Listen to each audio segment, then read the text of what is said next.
Hey, everybody. It's the two of us here, Nick and Malik, here to talk about the one, the only, the long awaited, the 5 years coming Zack Snyder's Justice League. And I have a lot of thoughts. I assume we both have because there's a lot of movie here. And we've both had, well, everyone I think has had kind of unexpected reactions to this film. And I've already gone on about mine for a while. Like my main video is how long is it? Uh, 20 minutes, maybe? it's like 35 minutes. So I did go on for it for a bit.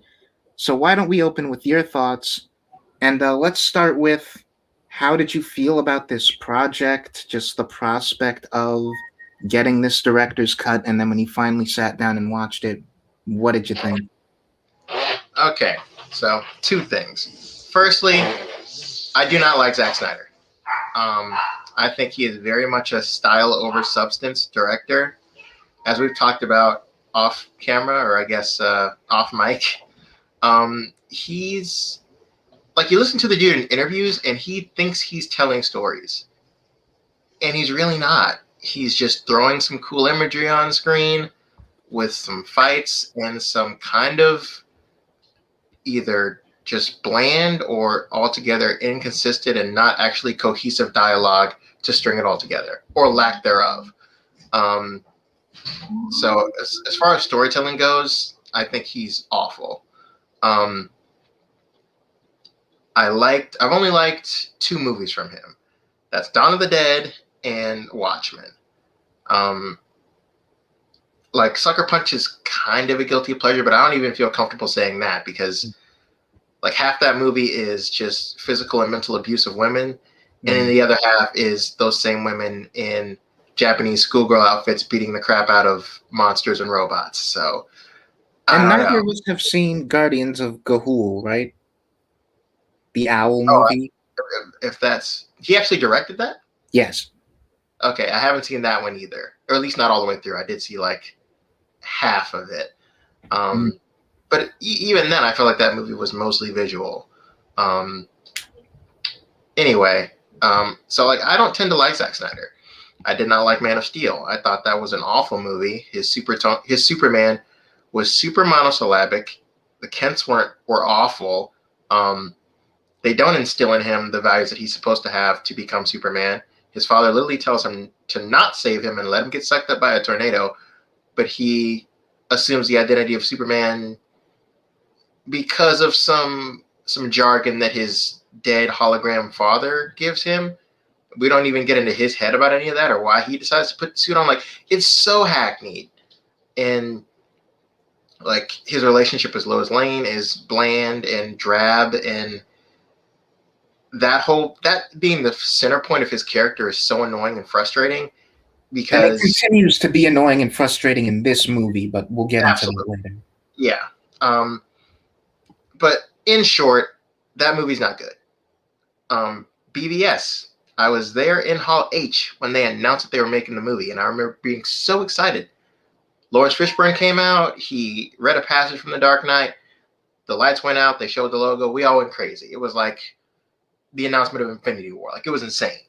And fast forward to that movie, and it's awful. Literally one of the worst superhero films I've ever seen. And it's super, drab and pretentious and doesn't make sense scene to scene. And, all of that. And then we get to the Joss Whedon Justice League movie, which obviously we all know the deal, extenuating circumstances. He had a death in the family. He had to leave and be with his family. So Whedon took over, and that's a whole hodgepodge and awful and totally confused and all of that. And that's also really not good. And I watched that again in preparation for watching this, and I can feel the improvements, and a lot of them really do work. There's a fair amount that's kept that I think should have been either cut or changed, but so like I sidestepping all the ridiculous controversy because none of that's been proven with Whedon.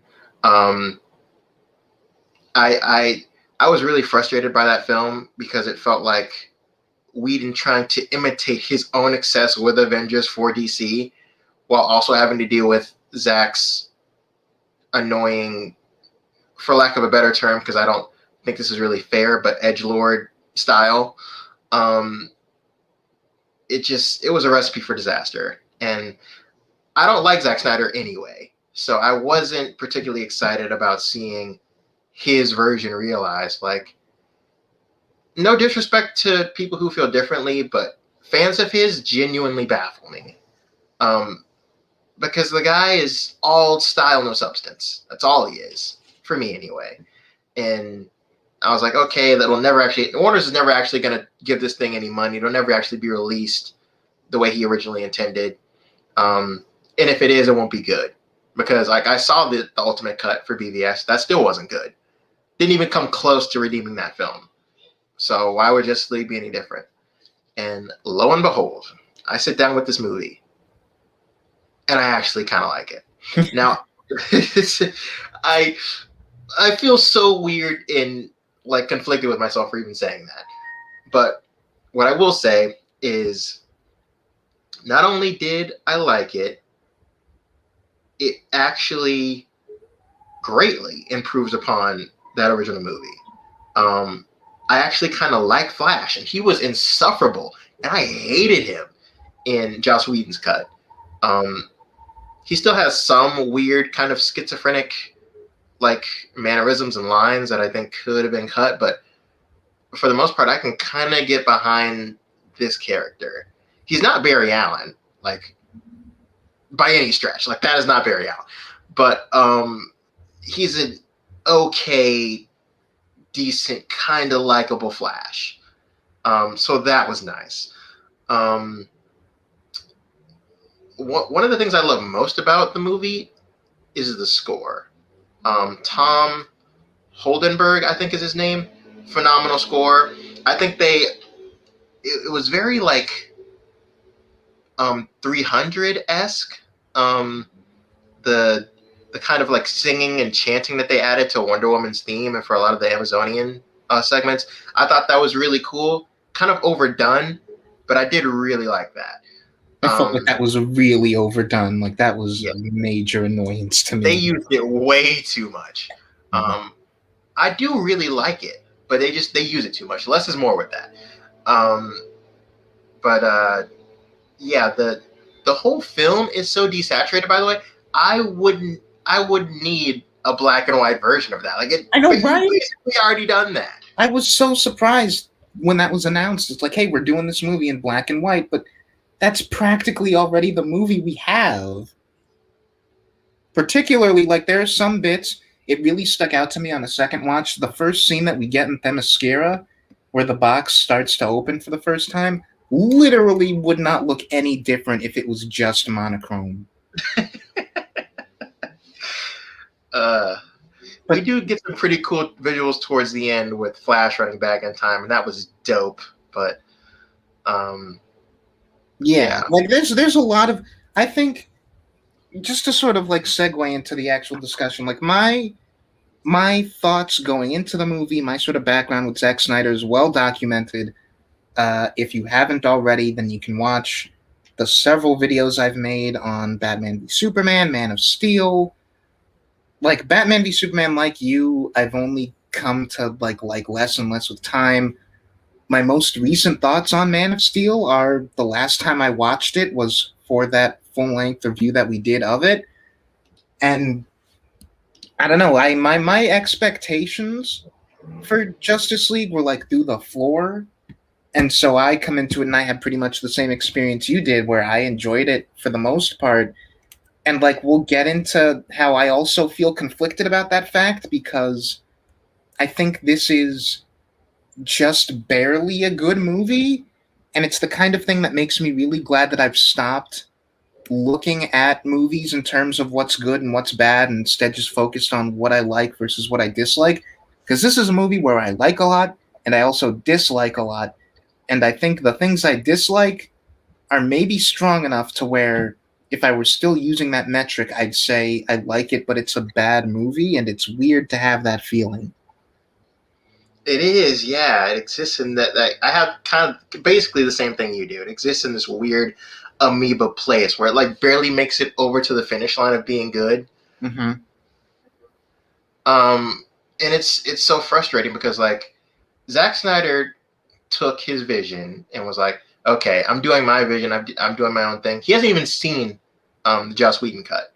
He doesn't even know what that movie looks like. Mm. I'm gonna do my own thing and add in all the scenes that I want, throw everything but the kitchen sink in there, right? Well, And I mean, I he feel threw in like the kitchen sink in the last movie, so but like he went so far in that other direction. Like it's like instead of making a good movie, I'm gonna make the most me movie that I can. You know what I mean? and it's doubly frustrating because that's what this project was always meant to be. Like that's what people wanted.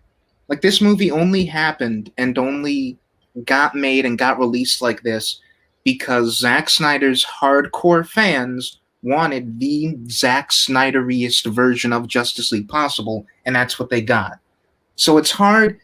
It's like I mentioned this briefly in my own video, and people who follow me on Twitter like know that this is a bit of a struggle I've been having where it's difficult to talk about this movie as just a movie, where I think if we view it as just a movie, I'm a lot less charitable towards it because there is still a lot Absolutely. in it that I like, but it doesn't need to be 4 hours long, and there's so much in it that doesn't need to be here, that doesn't make it the best viewing experience, but it does make it, like you said, the most Zack Snyder experience.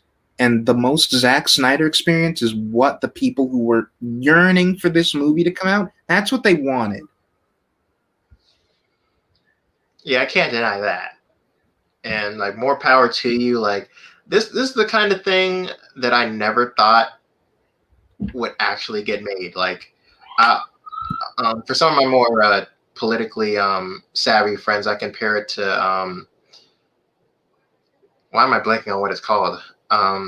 Protesting, where it's like you stand around with your sides and you scream at the Capitol building, asking for your big changes to society or whatever. Or in some But cases, you break into the Capitol building.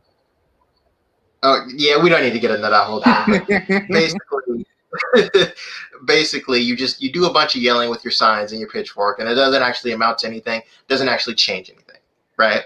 That's Mhm. what I thought. All this screaming and hashtag release the Snyder cut online. That's what I thought all that was. That'll never actually amount to anything. It's not actually going to get the movie made. And lo and behold, for like one of the first times I can think of, fans like willed this into existence. It's insane. And it's reflective of protesting in the sense that people still protest because of the rare instances where it does work and it does amount to tangible benefits. So, a bit of an echo there. No.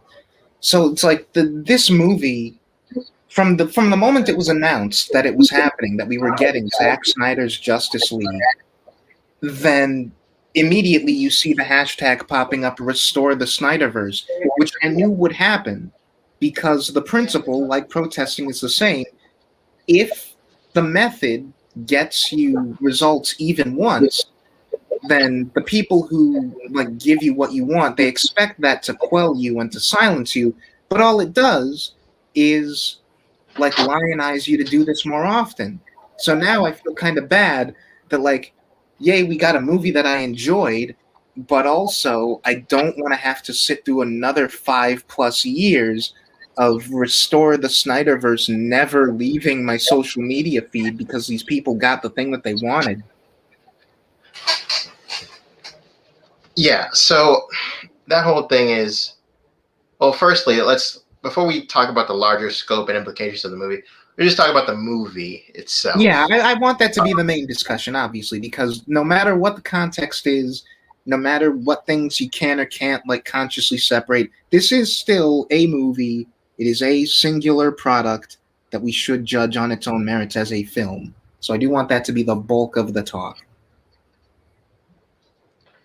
Right. So this movie, like the biggest thing holding it back is honestly just all the stuff you can cut out. Like Mm-hmm. you shave this down to endgame runtime, I think it's maybe genuinely a good film. I have a friend who I'm actually is like consulting with me on like they're making a fan edit as we speak, and they're asking me like what bits do I think could be taken out, and that caused me on my second viewing to really look at particularly the first half with an eye towards what can be taken out, and I think a lot of what you could lose is in or around that first half of the movie, maybe even the first hour. And I think, yeah, like their goal is to get it under 2.5, like under 2:30. I think you're right. Get this to like 3 hours, and it's probably the best version of this movie as it exists. And yeah, it really is the big thing that holds it back. And so much of it is really hard because I don't know, because I've got a lot to say about just the number of things that I think can be taken out. And a lot of them is comparatively small things, but there is the big one, which we've already briefly touched on, which is the Superman and Lois of it all. So I'm going to save that. But I think the problem with this movie isn't just that it feels like there's an excess of stuff, it's that all the stuff that doesn't need to be there seriously hurts the structure. And you, in our messenger chat, you sent a thing that was like comparing the movie to DC's video games, and I think that's amazing because the thought occurred to me that this movie is structured like those video game cutscene movies that you'll see on YouTube, where people just stitch cutscenes of a certain game together, and because video games are hopefully, in the best cases, made to tell story through cutscenes and gameplay, it's like it's structured super weird, and the cutscenes by themselves in a vacuum don't work the way that a movie does. And there will be like plot cul-de-sacs and things that you don't necessarily need to spend all this time on. And it's just kind of shocking how apt that comparison is. This is a movie where we spend a full 10-minute action sequence on people who are not our main characters, who are barely relevant to the movie past the 30-minute mark, and like when we haven't even finished introducing the members of our main ensemble, of our main superhero team. If I came to you with the movie, like with a scene like that, you'd say I was crazy, you'd boot me off the project for sheer incompetence. And it's stuff like that. For as much as I admire this movie being like a Are you redemption, talking about the Wonder Woman action scene? Themyscira, like specifically the stuff Oh, on Themyscira. Yeah, I timed I that. gotta say. Oh, go ahead. Go ahead.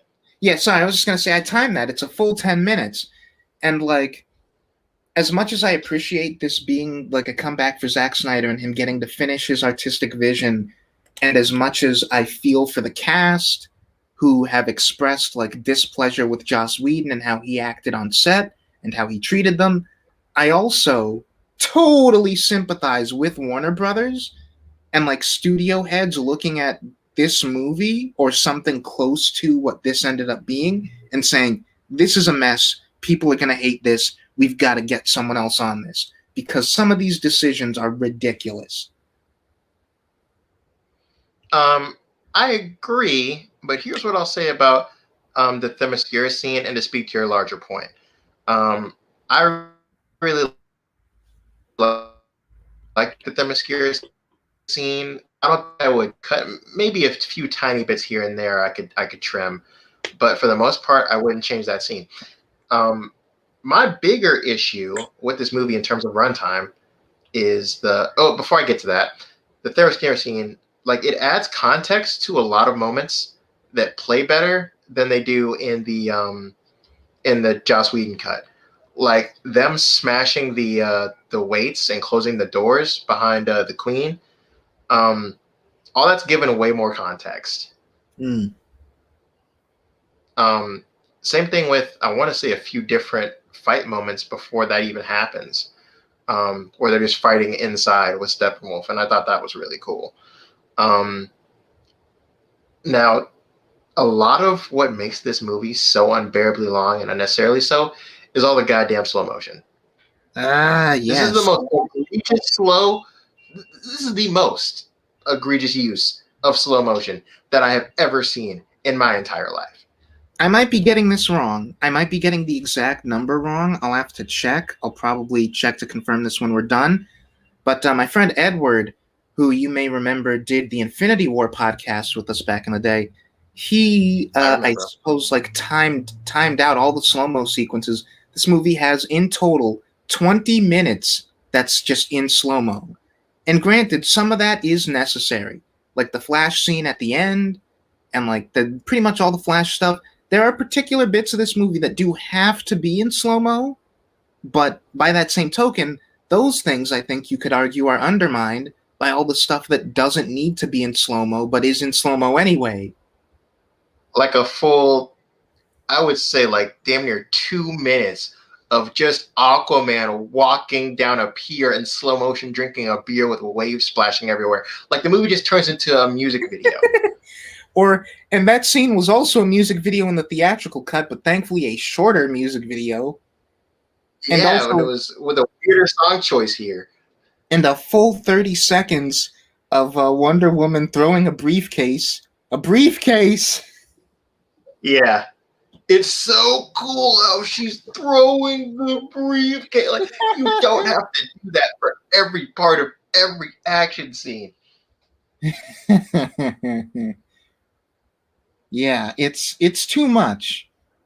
And it's always for the Way Wonder too Woman bits, it makes me wonder if part of why I find Wonder Woman's like musical motif so annoying is because that's often paired with the slow-mo stuff.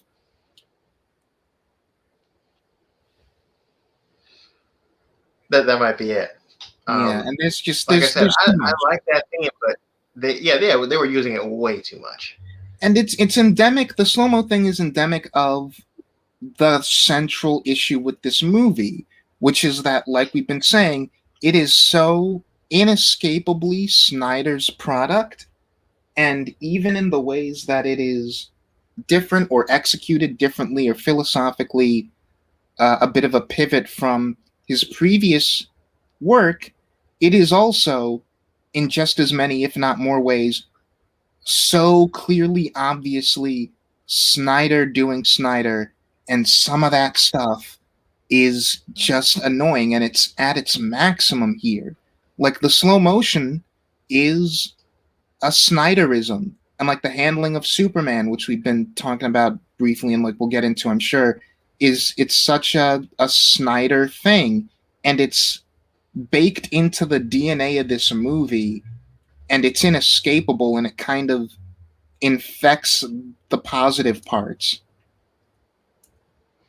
Well, I will say there's a large amount that they're stuck with because of what he's done. That couldn't have worked anyway. Like, you have to completely, honestly, yeah. There's no way to make Superman really work as a character in this film, because as he's been, saying since, well, he hasn't come out and said this, but as he's been presenting to us since Man of Steel, the only thing Superman actually gives a damn about is Lois. Why Yeah, he actually bothers to save anyone else or the world, I have no idea. All he and really it's cares about is maybe insane. Lois is in the world, and without her, the world is just kind of nothing. And it's insane that of any of Snyder's movies, like even Watchmen, which I enjoy for the bits of it that he plays straight to the comic, Watchmen is also a case of Snyder not really getting the characters that he's working with. The characters here are not like straightforward adaptations or like translations of their comic counterparts or the counterparts in other media. Like you say, Barry Allen isn't Barry Allen. But in this movie's own context, I'd argue this is the strongest grasp I've ever seen Snyder have of the characters as he wants to portray them and making them feel like human beings and not just, as someone said, I think it was, yeah, Jesse Earl on Twitter, who's someone cool, as they said, operatic statues that move. And like that's a great way to describe Zack Snyder's characters. They don't feel like that in this movie. They feel like sympathetic human beings to me, except for Superman. And part of that is he's dead for most of it. He doesn't have a lot of actual screen time. But the screen time he does have, like we've been saying, it's so bizarre how much they double down on the fact that Lois is the singular thing that he cares about, and also his mom. And That's part it. of that, Like that fundamentally is not Superman. mm-hmm. And it's such a shame because, okay, if you find it weird to have Superman, like, I don't know, form relationships with characters who are not Lois because, like, he's a god figure and he can't necessarily relate to little people, as seems to be the case with Snyder, because his whole take is that, like, Superman is this larger than life mythic being, and so of course he would have trouble with that kind of thing. All right, this is the first movie where he's surrounded by other mythic beings who, granted, are not as powerful as him. This movie is built on the fact that Superman is still a god among gods, but he's we end this movie with no dynamic having been formed between Superman and any of the rest of the Justice League. And granted, again, part of that is screen time.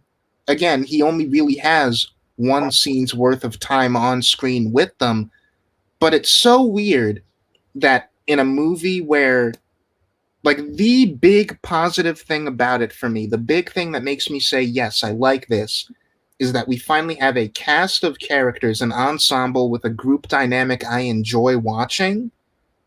And, like, I end this movie feeling really bad that we'll probably never see this cast together again in these roles because they've really got something here that I'm jiving with. That doesn't apply to Cavill. You could not have Superman in the next Justice League movie, and I would not complain because he doesn't get to be a part of that. We end this movie, he shows up to fight Steppenwolf, and, like, yeah, it's superficially hype and cool to get to see him, like, beat up on Steppenwolf, but that's also precious screen time that we could spend having him form any kind of relationship with Diana or Arthur or Barry or Victor. And the theatrical cut does that, and we have none of that here. Like, that's the one thing that I'll give the theatrical cut over this. Like, Superman shows up and he gets a little moment with everyone where it's like, oh, hey, that's kind of cute. Like, I can see them becoming friends after this.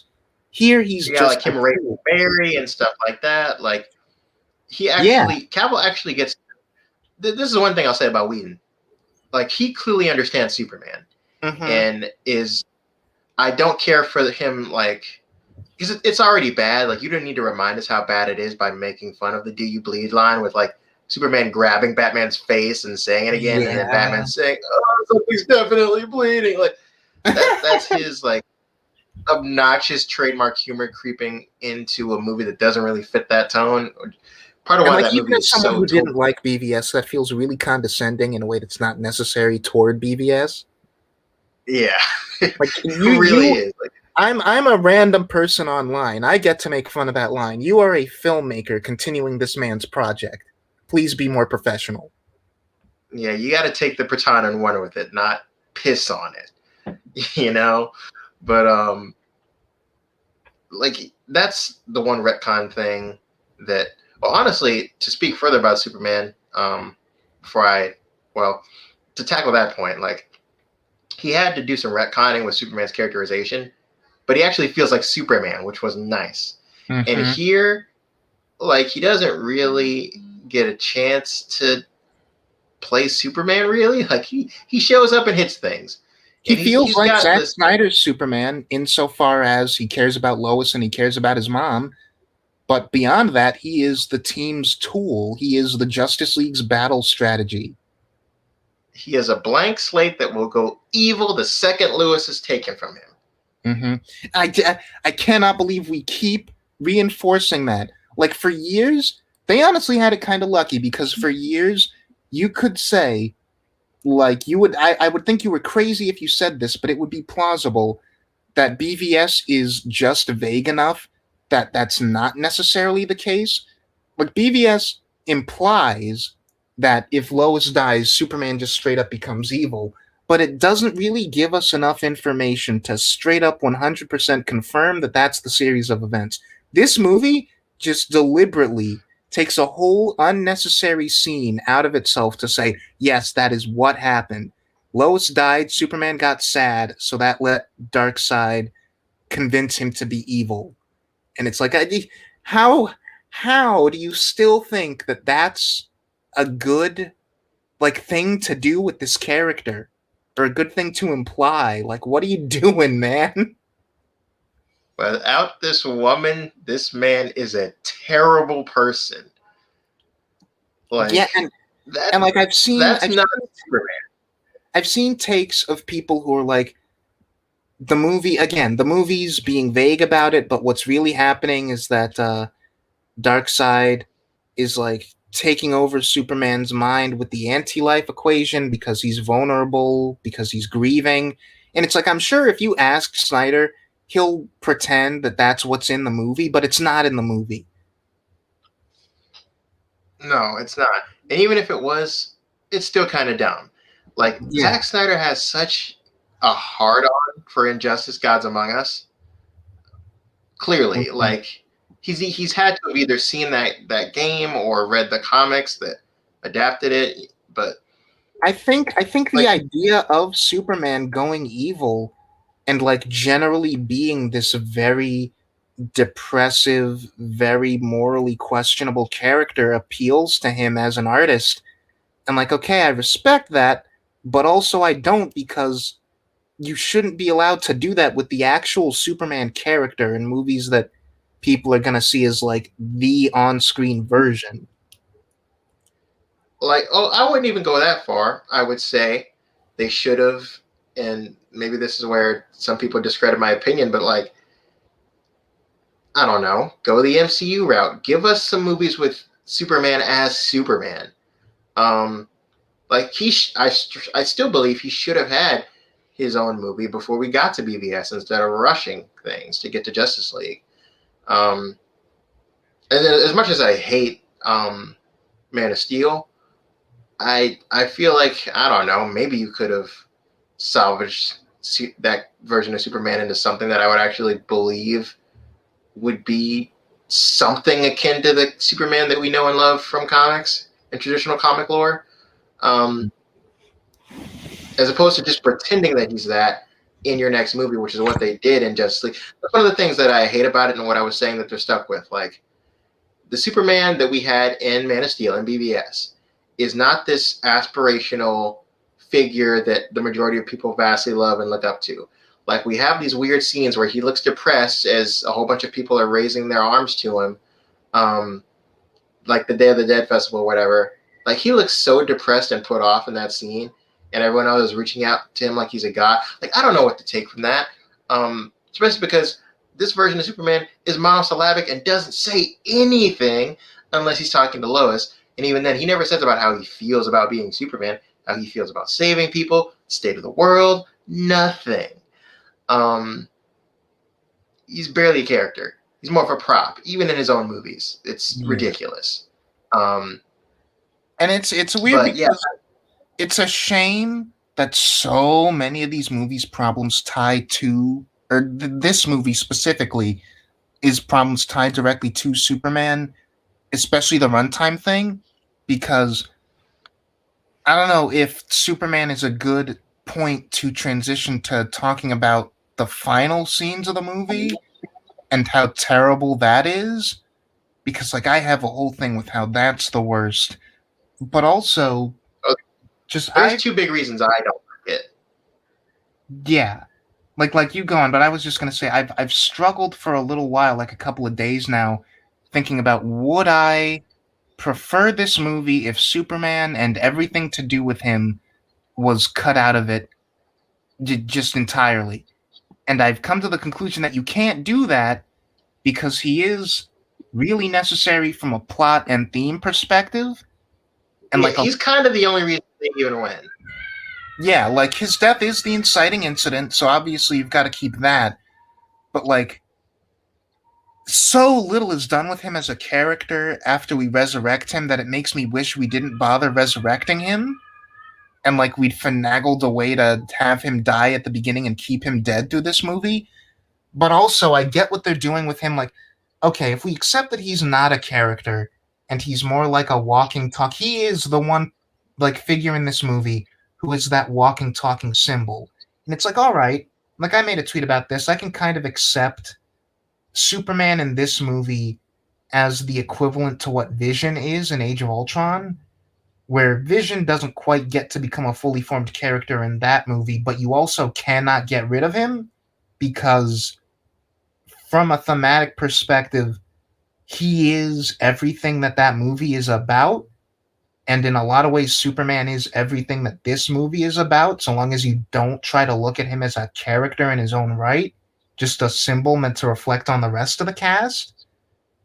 But then we undermine that symbol with everything that we do in the last scene. So yes, now talk about the last like 10 minutes.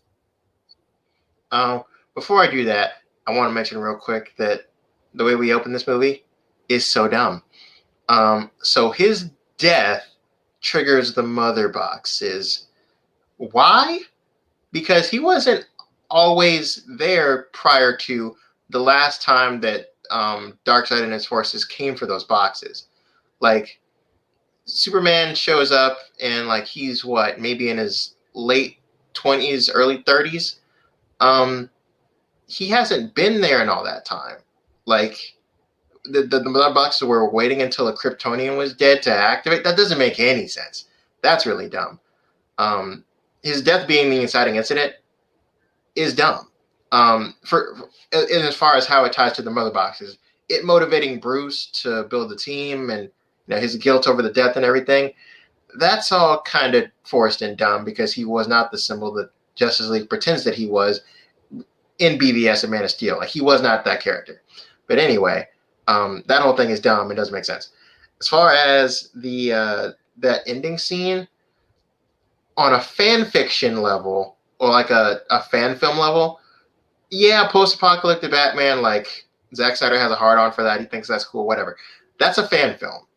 That's not an actual like it. What's really annoying about it is it's another goddamn dream. It's not even a proper scene that actually even happens. Like, I don't know what I'm looking at with that. Like, he wakes up and it's just a dream. Why is he having these dreams? Why did he have the Flash dream premonition? That doesn't even feel like it. Actually, now that we know, because Bruce tells us, I had a dream, a vision of Flash showing up, which means he didn't actually show up. That was a dream. He was sleeping. Why does he keep having these dreams?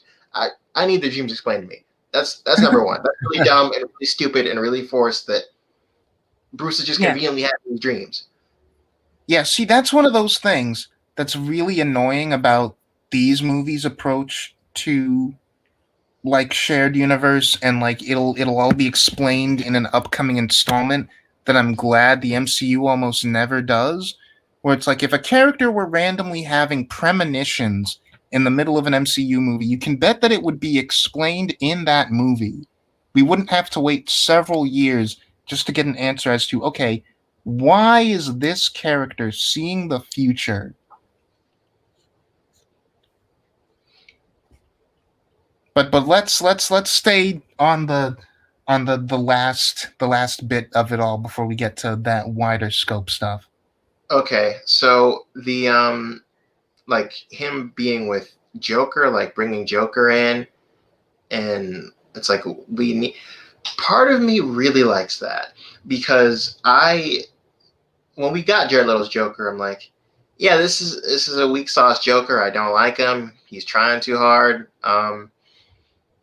And it's weird that we have this universe where we have a Joker and a Batman, but they're never on screen together. Um, so to give their relationship kind of this new context, like, that's a cool idea. But you've got way too much going on in the movie that you're already making. Like, that's another movie. That's not this movie. Um, so just don't put this in here. Like, that needs to be its own film, and you're not going to get to make that film. So just take that scene, throw it in your deleted scenes section, or just don't release it at all. Like, it does nothing for the actual movie that we have other than, as you say, make Superman's whole point kind of moot and just further pad out the runtime just because we can. Now that scene's kind of well acted from Ben Affleck's end, but what I don't like about it is that we're right back to Batman feeling like the kind of verging on murderous. Well, he actually is murderous, even though that movie pretends he's not. But kind of murderous Batman. That's like, make no mistake, I will fucking kill you. Like, it's so frustrating because that's not the Batman that, like, we pulled him out of that, and we gave him, he's like, have faith, Alfred, and we bring, like, there's a faith motif with him, and like him pushing to get Superman back and make the team like this. We're Yeah, developing a more altruistic Batman, and then we immediately go back on it. Obviously, things have changed in all this context of time. Major things have happened. A lot of time has passed, but we as an audience weren't there for that. We didn't see any of it. So to just flash forward to a completely different Batman who's back to like, I'll fucking kill you, Joker. Like, don't test me. And I'm like, what is this? yeah, it's not even just Batman, it's the entire movie and the entire feel of this universe. And it's why if I ever do bother to rewatch this entire movie from like as a whole piece, because I don't know if I said this at the top, like after we started recording. If I did, you can feel free to edit this out. But like before we started recording, I mentioned I saw this movie twice, and I think two viewings is good, just because it's too long. It's so bloated. I don't think I can sit through it from beginning to end a third time. But if that ever does end up happening, I cannot bring myself to like finish with that last sequence, and it's for one big reason that kind of splits off into multiple little reasons. Like the big thing, the umbrella that all this lies under, and that includes the Batman problem, is that last 10 minutes just completely destroys the theme and like the feeling of this movie, and like you said, the faith thing. Like again, if the Superman's purpose in this movie is as the symbol of the kind of hero that these guys are trying to be, the kind of protection that they're trying to give the planet, bringing him back is the goal. That it's like their big altruistic thing, and him coming back is a symbolic moment for the rest of the team. Is like, all right, we did it, like it was worth it to take that risk, etc., etc. It's Bruce's moment in particular of like, I fixed a mistake that I made being too cynical in the last movie. And then the last 10 minutes tell us, no, actually bringing Clark back was a bad idea. He's still gonna like, that bad future has not been averted. Like it, what it reads like is that there's no way to possibly escape this. It's like either Clark is dead or Clark is going to help end the world. And so after having spent the last 3 hours and 40 minutes of like this really hopeful, almost stupidly altruistic and idealistic goal of bringing this person back, to be like, no, that was probably a bad thing. He's still going to end the world anyway. He's going to be the bad guy next time around. I don't understand as a storyteller why you think that is an okay note to end this story on. It's ridiculous. And it also, for me, just bothers me again structurally, because this movie opens with the image of Superman dying, getting stabbed by Doomsday. Again, that's the inciting incident for the plot. It just makes sense. If your opening image is something like that, then it makes all the sense in the world for your closing image to be like a contrast of that. And we have that in this movie with Superman ripping the shirt open, and you see the Superman symbol, and it's this moment of like, okay, cool. In like this 5 seconds, this is the closest Zack Snyder has ever gotten to, okay, maybe with one visual we can convey a kind of hope that like maybe this will be the Superman that's at least closer to the one that we all know and love. It's a Superman who's out, whose goal is to help people, and like, okay, cool. Like we brought him back. We've established, we've got this montage of all the other heroes, like they're happy, they're fulfilled, they're doing the things that give them joy, they're helping people. And we've got this great speech by Silas Stone over it. And this is maybe potentially going to be a little bit, I don't know, like inappropriate or whatever. But stop me if you think I'm going too far with this. But I would have much preferred if we end this movie with that speech from a father to his child, who he literally brought back from the dead, and then we end with that closing image that perfectly contrasts the opening image. Like Superman is dead, Hope is dead, but hey, we brought him back, Hope is alive again. If we had For Autumn there and then cut to credits, that would have been super emotionally powerful. But instead, we completely undercut all of that messaging, and then we throw in a Martian Manhunter cameo, and then that's where we put For Autumn. And I feel like it just completely takes the wind out of the sails. I do too.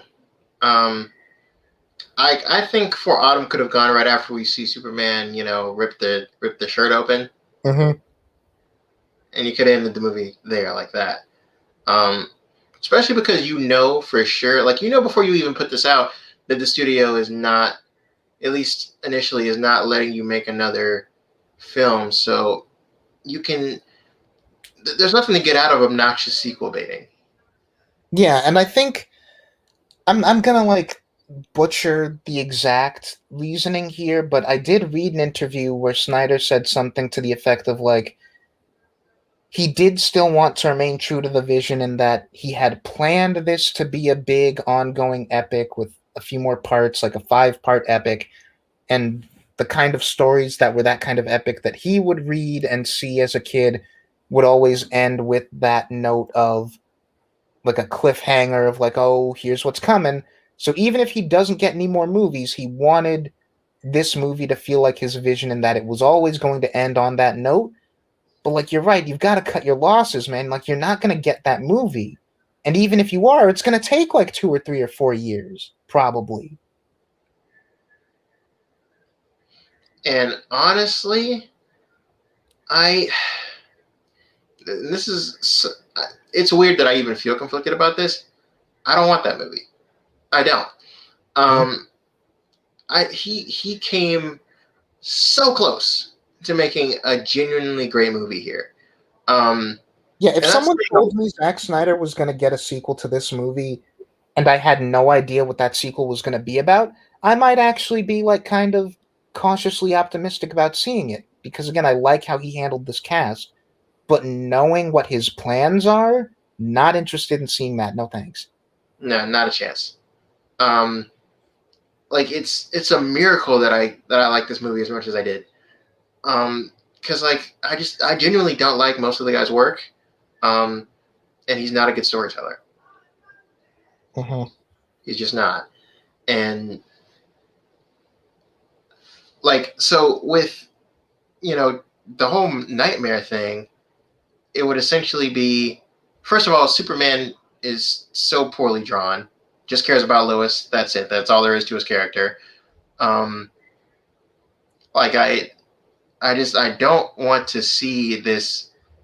Like the whole premise just feels so fan film, like ripping off Injustice thing. Like that wasn't a huge. I mean, Superman's been mind controls and stuff, but him being a full on villain, like hardcore, like just goes bad. That kind of starts with Injustice. Yeah. We don't feel the need to keep doing that until Injustice comes out. Which, as much as I love that story, because that story is actually genuinely good. Um, why do you have to emulate it so hard in the worst possible way? Yeah, I don't know.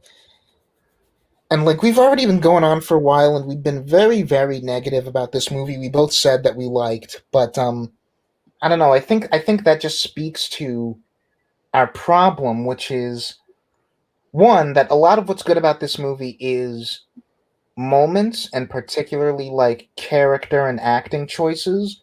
And so I don't want to necessarily like sit here and just parrot moments that we liked back and forth because I feel like that's what a really positive version of this would be. But also just this it's what makes this movie really interesting, if nothing else, which is that it only exists the way it does because it was made by this man and all of the choices that are indicative of this man are also a lot of the choices that make it not a good story. And like we went on at length about Superman, but we did not talk about Lois Lane very much. And Well, she's only here to further, well, yeah, as I would say, a cheap attempt at getting the audience to care and invest in Superman at all, because she's not tied to the core plot at all. She has Yeah, nothing. I'd say she's here to remind the audience that we're supposed to feel bad about Superman being gone. Exactly. Yeah.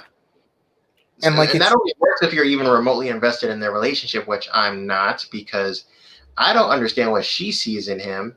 And that's all, like, the entire world could be on fire. And the only reason he would bother putting out the flames is to keep her alive, not because he gives a crap about anybody else in the whole world. and like some people again, post BVS, I would agree with you, but I could understand people who would be like, "Oh, you're projecting that. That's not what the movie is saying." Increasingly with each movie, we just keep emphasizing that that is exactly what's happening. And maybe this is just because I thought of that like Superman and Vision comparison, but I also think in terms of, and again, they started with a disadvantage because Superman starts this movie dead, but I think about how little I care about Superman and Lois's relationship. And like we have a line in this movie where Lois is like, "I'll never love anybody the way that I loved your son." And I'm sorry, but nothing about that relationship is earned by what we see of them together on screen in this movie or the previous two movies. And the thing that comes to my mind is like people complain that Wanda and Vision came without much build up in Infinity War, and I don't want to make too much of this like a Marvel comparison. This will probably be the last time I bring up anything MCU. But like, people complain that Wanda and Vision in Infinity War came without any build up in previous movies, but that movie seemed aware of that, and their screen time in Infinity War does as much as possible to make up for that fact. The movie makes it so the two of them are constantly prioritizing each other. Their dialogue is super intimate. The performances are totally on point. They feel like two people in love. Everything about both of their roles in that movie is dedicated to selling you on the two of them as a great romance and like two people in love with each other. And those are two major supporting characters in an ensemble movie. Meanwhile, Superman and Lois have been the main character, singular, and love interest of one movie, and two of four main characters in Batman v Superman, and yet across Batman v Superman and Man of Steel, they've shared so little time together. And the time that they have spent together has like so little of it has been genuine human moments. And I It all just feels entirely superficial. yeah, like that's their relationship is the major way in which this movie is handicapped by the movies that came before it. Like it's not the only way, but it's the most significant way that if Man of Steel and BVS were better on that front, this movie would be better. Yeah, because you hedge the entire emotional claim on that. Like, if you're not invested in their relationship, you're just rolling your eyes and tapping your foot through those Lois scenes. Yeah, it's so weird. Like my instinct is to just cut out all of the Lois scenes because they don't contribute anything unless you're supposed to be invested in Clark, and we are supposed to. So it also wouldn't make any sense. It's like the movie has shot itself in the foot. But I guess to, however organic this is, hop over to stuff that we do genuinely like. I want to talk about just the brief, introductory scene with Aquaman, Mm. because that scene plays out significantly differently, and doesn't feel like, it doesn't have the hammy. Oh, so I hear you can talk to fish, and there's actually some genuine intensity and solid acting throughout a lot of that sequence, and it's just Batman kind of edging at the fact that he knows who Aquaman is, and it's a really good back and forth that actually works, which you wouldn't think to praise that much if you hadn't seen the theatrical, where it's just the most tonally confused, obnoxious scene. Yeah. And like honestly, Arthur all around is Arthur's really interesting because I think his characterization is handled really well in this movie and it's understated. Like compared to someone like Barry or Victor who get a lot of clear moments of like we are making as explicit as possible, this is what this character's like character journey is. Arthur doesn't necessarily have that, but he has a lot of little moments where it relies on the performance and his interaction with the other characters to be like, yeah, Arthur's like a fully fleshed out individual here in a way that he wasn't in the theatrical cut. And yet at the same time, it's fascinating to me the way that this movie absolutely cannot possibly gel with Arthur's movie. No. One of the big ways that I noticed that it can't possibly gel with that movie is Mara. Uh, Mara, it's, it's insane. yeah, she has like a lot more like kind of like a thick British accent. Like she's given a lot more gravitas here. And Her then you get to her movie backstory and is it's like completely different. completely gone. Like she's just her normal Amber Heard voice. And And also, like her backstory is completely different. yeah, like and I understand that for like they definitely retcon the crap out of the mythos for the sake of the tone of that film.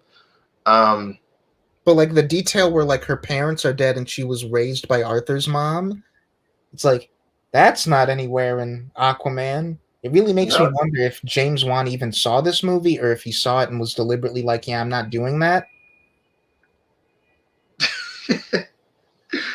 Yeah, like I want to see the world where this movie comes out in 2017 or like this like a shortened version of this movie is what we get in 2017 and then Aquaman still comes out the next year exactly as it is. that's hilarious. Yeah. Because like even when his mom comes back in that film, she's shocked, but she doesn't have that same like bewildered, dumbfounded moment that you would if that was your surrogate mother. She Yeah. should have what Arthur is having in that moment, thinking that she's dead if she was actually raised by her. And I think she should also be more sympathetic to Arthur's relationship with his mother in that movie because she was also, but it doesn't come up anywhere, so it's like, yeah, it's not a thing. Yeah, and like that's not a complaint about this movie or Aquaman. Like even if they are in a quote unquote shared universe, they're really not at this point the precedent has already been set for DC that they're retconning or doing whatever continuity wise that they want to. Those two movies can just be in different continuities, whatever. Doesn't really hurt or help either of them. It's just something I think is really interesting. And like I said before, like they cut out a lot of the more obnoxious dialogue with Flash. Yeah, I was shocked how much I liked him in this one. Me too. I was ready to hate him. I was so ready to hate him. I will say, a creepy moment with him that doesn't really play for me It's the is hair thing. it's the hair thing. Yeah. Like if you one thing, if you like already knew who she was and that was your girlfriend that happened to be driving by, but this is a random stranger. That's so creepy. Yeah. And like someone I think it was Scott Thomas on the Infinity podcast made a good point, which is that that's a that's not like an unprecedented or totally out of place character choice for this Flash. We're like again, we're already sort of coding him and subtly characterizing him as a little bit of an like he's got some kinds of social hangups and he's a little bit of a loser even though he's really trying his best and like in a vacuum that's a character moment that is creepy perhaps intentionally and says something about him not that he's like a bad guy or anything but like he's got that kind of like social like lack of social understanding but it feels even more creepy because it's again it's in a Zack Snyder thing and we are being conditioned as viewers to view this through the lens of the director and to put all of our preconceptions about Zack Snyder onto this. So this is just one of many like weird things that don't necessarily need to be in this movie. Like did we Yeah, and need that one you're extra supposed thing to. on top of It's everything in else? slow motion. They're playing the romantic music. Like you're supposed to find that endearing or cute or whatever. Terrible song choice also. Yeah, it plays as the kind of thing I could see like tween girls like defending, like the Twilight thing of Edward just standing watching Bella sleep before they're even a thing. It's a very CW move, you could say. Unfortunately, yes. But yeah, that aside, like I thought that scene was mostly pretty good. Like that weird hair thing and the song choice. I liked Ezra Miller's performance, and I've never said the words I've liked Ezra Miller's performance in anything before. And outside of that, like he's got some good rapport with the other teammates, and he even has a moment with Aquaman later towards the end of the movie about Cyborg that I really like. Yes, I Um, love that bit. Where it's like I thought you didn't care, and just, I never said that. And like it that. tells you so much about Barry, and it tells you so much about Arthur. It's like little things like that that I didn't even know that Snyder as a storyteller could give us. And granted, part of that is also on Chris Terrio, who I've like maligned a lot in the past. Also, this is his script, but both of those guys, like Chris Terrio, is good at giving us character interactions. I'll give him that much. That's something he's consistently proven strong with. But like that wasn't in Batman v Superman. That wasn't in Man of Steel. And like the meetup scene, I want to say of like him and well, not him, Wonder Woman and Bruce meeting up and talking as he's fixing his new Bat vehicle or whatever. Mm-hmm. That's different, and they that's one of my favorite relationships in this movie. Is Bruce Wayne and Wonder Woman. Yeah, and I also like the stuff with Arthur. I like how understated it is. They don't make a big deal out of it. They just let it play. They let it play, yeah. But just to because we're talking so much about Barry already, like two really great moments with him. One is with the fight with Steppenwolf when the debris is about to fall on the scientists, and Barry like gets all the debris in midair. Like that was totally awesome. Like my That jaw was dropped when I saw that for the first time. and he does a lot more in that whole scene is also cut fairly differently. I remember in the theatrical version, like I think one of them is killed before they even get down there. Like Batman has this whole exchange with him. He's like, "Save one person, then you'll know what to do." And he's like, "I just push people and run away." Like that.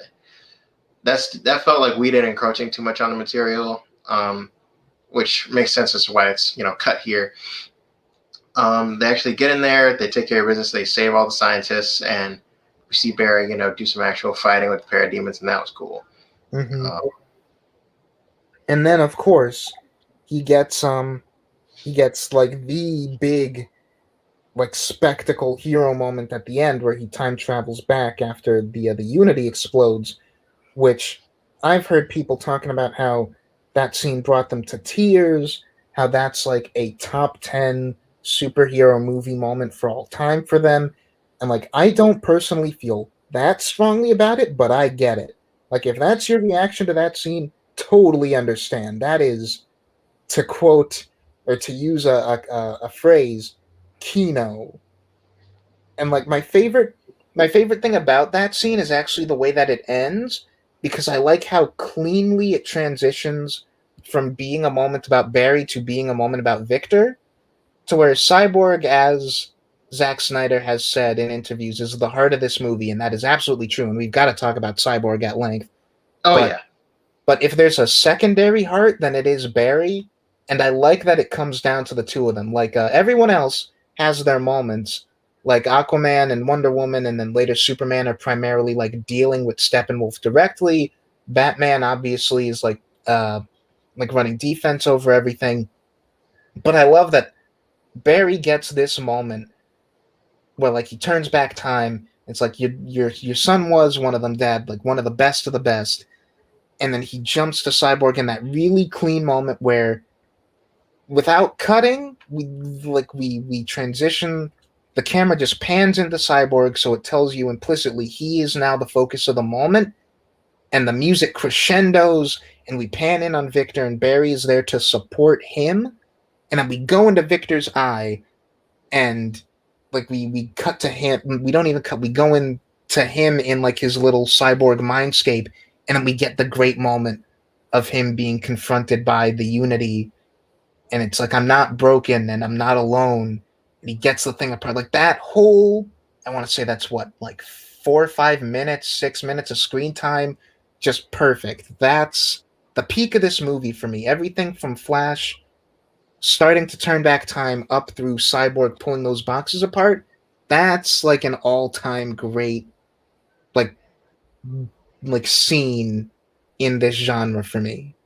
Yeah, that's phenomenal. Like I could picture myself in a theater seeing that for the first time and getting like Infinity War vibes. Like that is the Yeah. big crowd pleasing moment.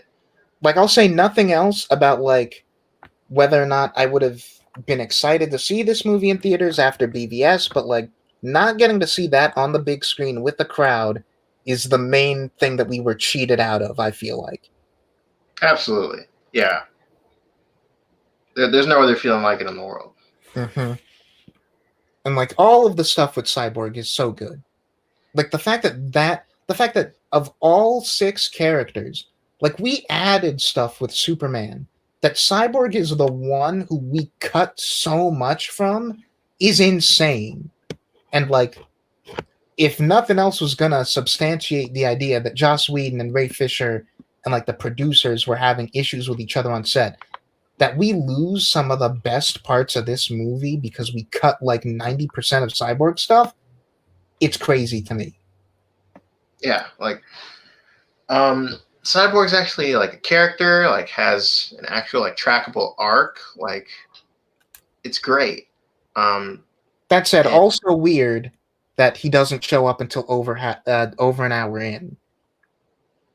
that's true. That's the issue with Zack being as indulgent as he possibly can. Yeah, again, that's the video game cutscene structure of this movie. But yeah, I liked his relationship with his so yeah, his relationship with his father was solid, and what I've come to expect from what I know about the character, and just played really well. Like I can't believe that not only is Cyborg the heart and soul of this movie, but his characterization and all the character work we do with him leading up to that moment with him and Barry actually works.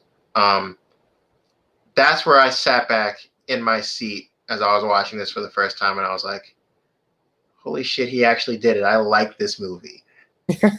Yeah. And like just I can't tell you watching the movie for the first time when I was sold on it as a whole, but I want to say Cyborg's first scene, and it's like because I checked on the second viewing, we meet Cyborg properly. We get properly introduced to him at like the hour and 13-minute mark, and then we don't leave him for about 20 minutes. Like we've got a 20-minute Cyborg short film basically after the first hour of this movie. That whole sequence is when I go, "Oh, like I'm getting something out of this. Like I understand now like what's happening here, and I think this might end up being a movie that I actually like." Yeah, like I was really enjoying all the extra stuff with Cyborg up to that point. Um, but I was just like, because in my head I'm just thinking, okay, like this is good. Like there's some stuff. There's actually a lot of stuff I would have cut, but this is good. Like I'm kind of liking it so far, but we'll see. We'll see how they handle the ending, and then of course that flash scene happens, and I was already really thrilled with like Flash getting blasted out of his circle, and like him not being able to make the run on time like he was supposed to, and I'm like, holy It's crap, are they gonna end this like Infinity War? Like they all lose? it's so tense. That whole thing is like so ridiculously tense. It is, and then to see him go back and like it was because like I've seen him do that in the show a few times, and it was pretty thrilling there too. Um, but with this story context and everything, and obviously the better special effects, like it hit harder. I'm not gonna lie, like it was incredible to see that sequence. The only thing that maybe it's just because I've had the show to compare this to, but it felt like that scene was kind of going too slow at points. Like even after he says "best of the best," I'm like, shouldn't he be running kind of faster? But like we choose to do him running in slow mo more often than Yeah, not throughout the movie. that's again our penchant for slow mos for the dramatic scenes. Yeah, it's I didn't for mind it. I felt like it was appropriate for the weight that that moment was supposed to have. But I think again you could argue that's something that would feel a bit better if so much of the rest of this movie wasn't already in slow mo. yeah, like the scene where he charges the mother box to wake Superman up. So much slow motion. Like I felt like I could have went and grabbed a coffee and came back, and that scene would have still been going on. Yeah. But yeah, not to be too disparaging, I did like that. Um, like I said, I like the Amazon scene. Like, there's a number of scenes in this movie that are actually like scenes that are kept, but are like changed or tweaked, and things are added, things are put back in to just make them better.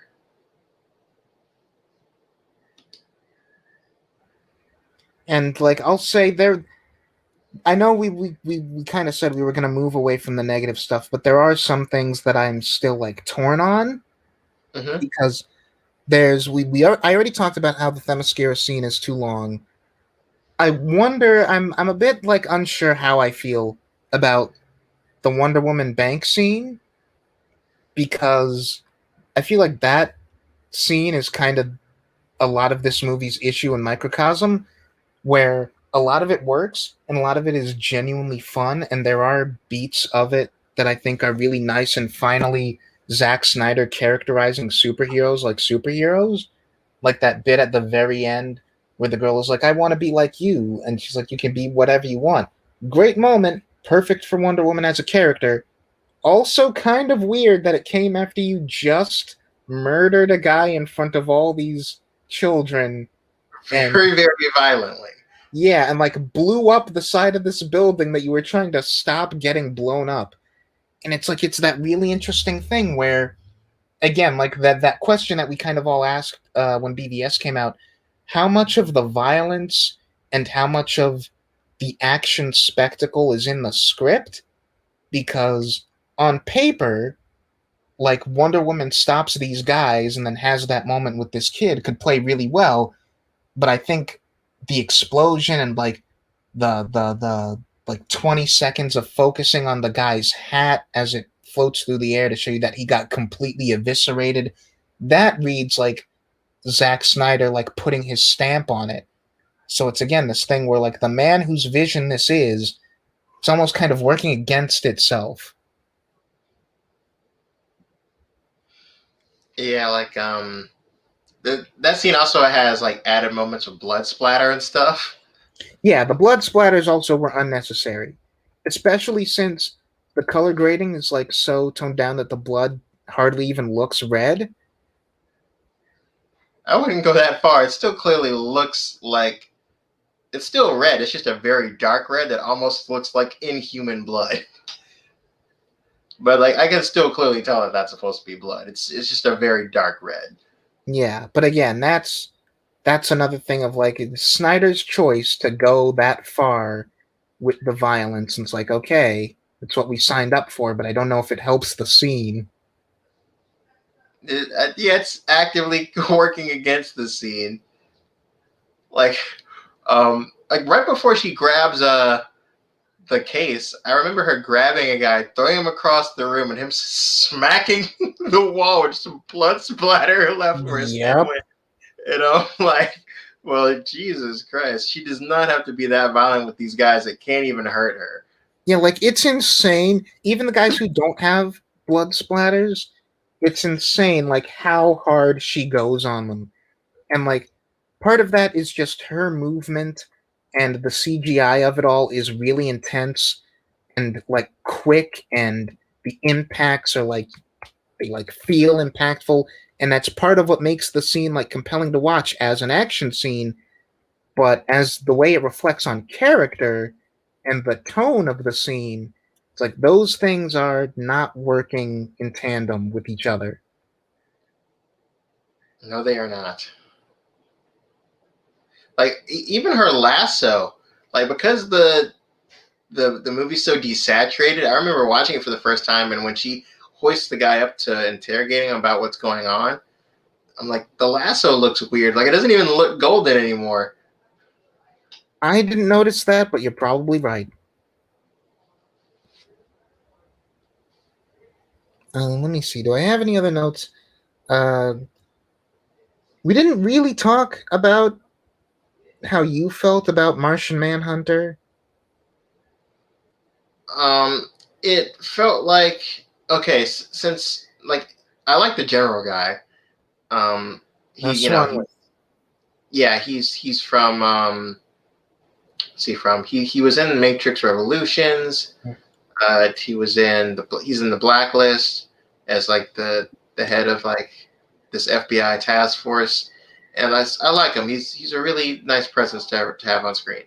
Um, but that's also more just obnoxious. We're wasting our time with sequel baiting thing because like he has nothing to do with the story of this movie. He shows up to talk to Lois Lane for reasons. And what's one of only two scenes in this movie where two female characters talk to each other. One of them was just an alien dude the whole time. Yeah, for no real reason other than an excuse to sequel bait a sequel that you don't even really know for sure that'll ever get made. Like the studio doesn't want to. And while I mention that, I do want to hit this point because I don't know if it'll come up again. I don't blame WB Yeah. for not wanting to make a sequel to this movie for a lot of reasons. First of which being this is the Snyder cut, not the theatrical cut, and it's one of the big reasons I don't like that this is a cinematic universe and they keep doing alternate cuts of movies. Like, once you commit to doing a cinematic universe, you don't get to mess up and then be like, oh, this is the actual movie where things count. In fairness, like at this point, they've done it so often that I'm kind of just gonna let it go and be like, okay, this is the way that this works. Like it's a cinematic universe in name only at this point. But more so, things like the fact that these movies, well, particularly his in the DC EU, have been so divisive, both critically and by audiences. On top of that, which studios care more about, haven't exactly knocked the doors off the box office. Like pretty much all these movies underperformed, all of his, and the most highest grossing are Wonder Woman and Aquaman, two movies very different from his style, Mhm. that weren't directed by him. So it's like, if you're the studio, you're in the business of making money. Why would you continue with his movies? Doesn't make sense. Which I mean, the opposite argument, which I'm beginning to see more and more with time, is that if we're gonna have on one end the Marvel formula of like having a clear sort of like unified universe vision that gets put into each story and like people can decide whether or not that's their cup of tea. It's interesting to have DC on the other end, which whether you like them or not, it makes for more interesting movies to be inhabiting the same space and like more varied voices to have on one end.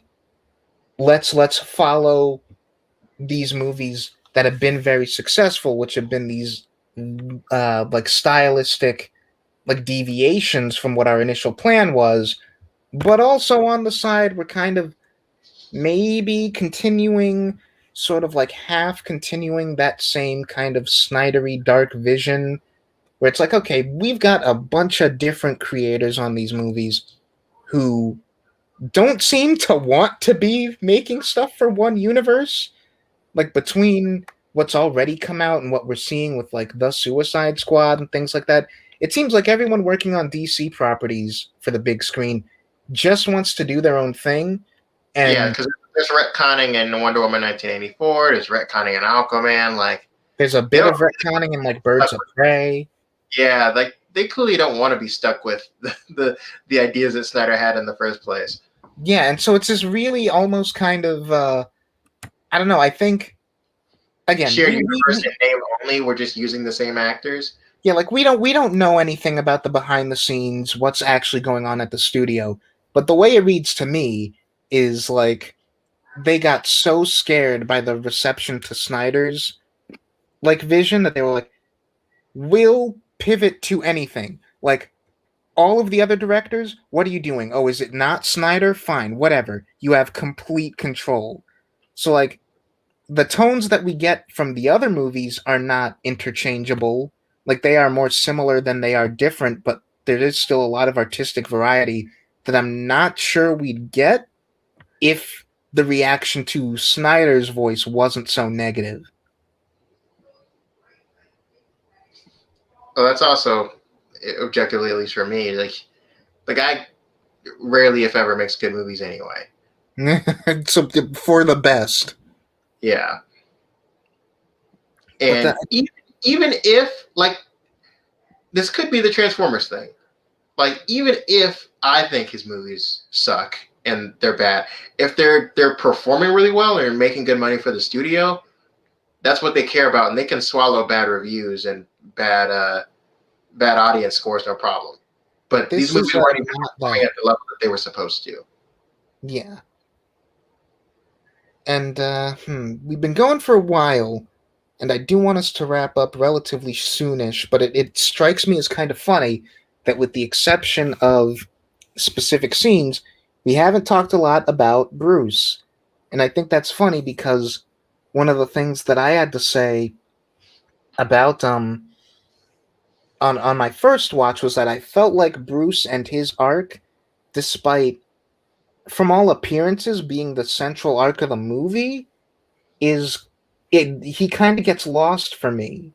Like, did you have that? Did Batman kind of fall to the wayside compared to everyone else in this movie? Not necessarily. No, I didn't have that.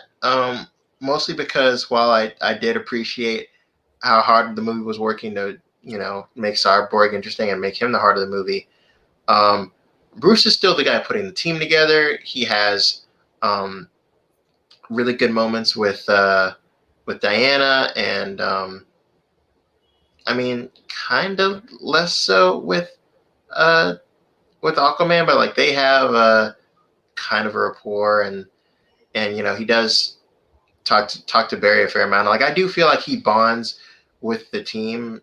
Yeah, Um, he's got like a clear clear.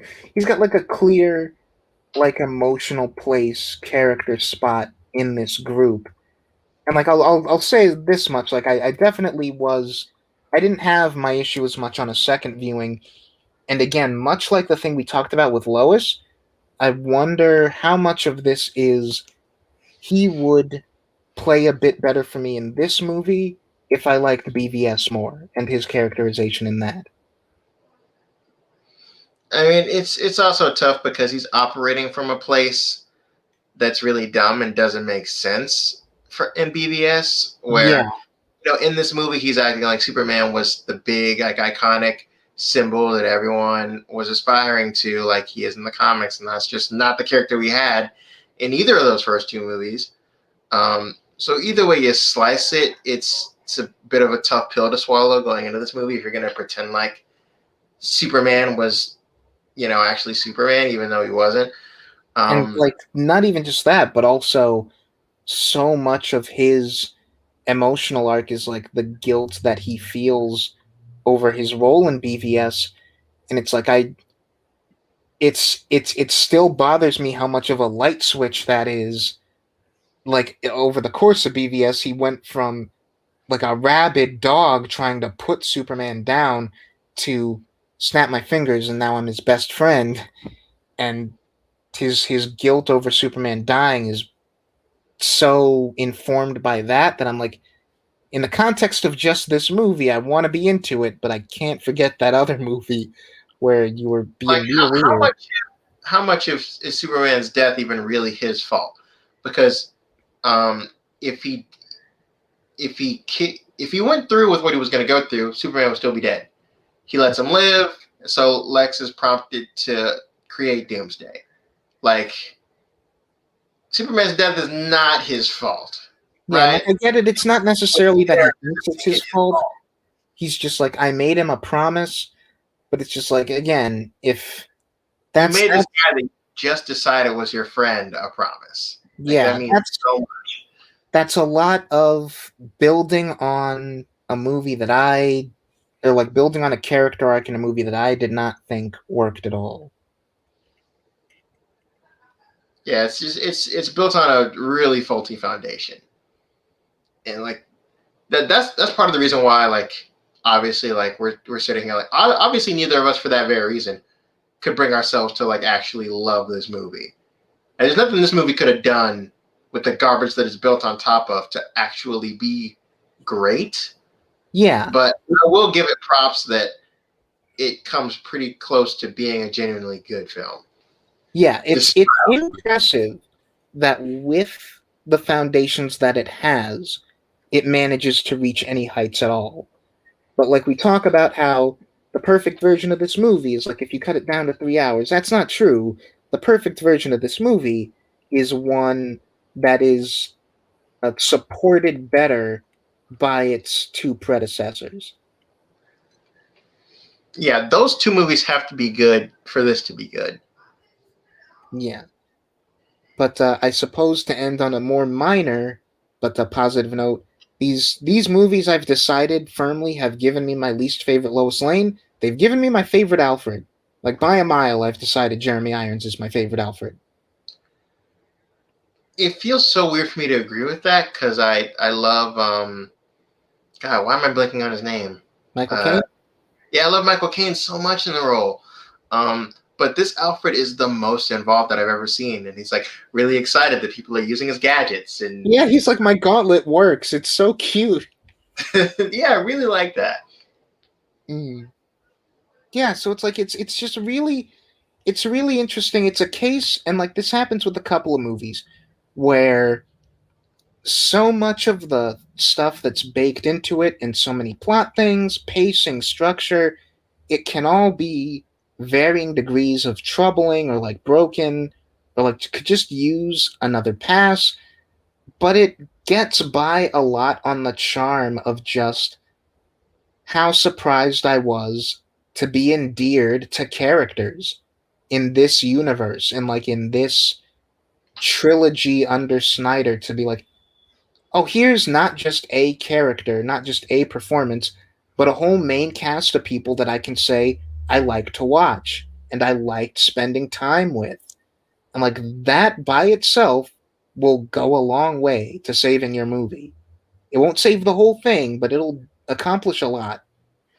Yeah, and like that scene towards the end with them all like fighting together, and they have like a big like Avengers S moment where they're all like in slow motion, Yeah, that was like another one. Like that we can keep. That slow mo we can keep.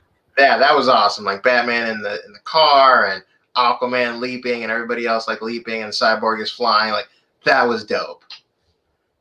Yeah. And like there's really cool action beat stuff that they take advantage of that I'm like, yeah, this is what you guys should actually take away from the Avengers movies. Like them actually doing like combo attacks and like tag teaming and stuff. Like we barely got any of that in the original version. Yeah. It's really weird. Like if nothing else, and this will really be the note that I end on, the thing that I think really makes this such a like artistic win for Snyder, if nothing else, is that we can look back and say the things that they cut from this for the theatrical cut were like they made the wrong cuts. Like they kept a lot of things that they shouldn't have kept, and they got rid of a lot of things that they shouldn't have got rid of because there is actually a lot of gold in here, and they decided to get rid of the gold for some reason. Well, But I think yeah, I thought this movie was fascinating. Most like I had a good time. The way that I keep describing it is I had a net positive experience with it, and that remains true.